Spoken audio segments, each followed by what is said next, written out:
Abir Chatterjee. Thank you সকলকে, happy new ইয়ার। নতুন বছরের আজকে দ্বিতীয় দিন।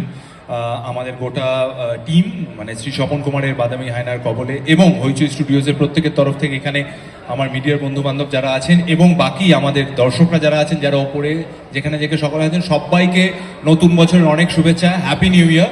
আমার মনে হয় আমার খুব বেশি কথা বলা এখানে প্রয়োজন নেই। যা বলার আমরা চেষ্টা করেছি সিনেমার মাধ্যমে বলার, আর যেটুকু দেবালয়, প্রতীক, অমিত, শ্রুতি ওরা যেটা বললো এবং আমরাও বিভিন্ন ইন্টারভিউ বা প্রমোশনে যেটা বলছি, হ্যাঁ এটা ঘটনা যে স্বপন কুমার এবং দীপক চ্যাটার্জির এই পৃথিবীটা একসময় অত্যন্ত জনপ্রিয় ছিল, কিন্তু যে কোনো কারণেই হোক এখন পপুলার কালচারে সেভাবে চর্চা করা হয় না। সেটা কেন এবং কি কারণে চর্চা করা হয় না, সেটা আমরা একটা কারণ খোঁজার চেষ্টা করেছি আমাদের সিনেমায়। হ্যাপি নিউ ইয়ার সবাইকে।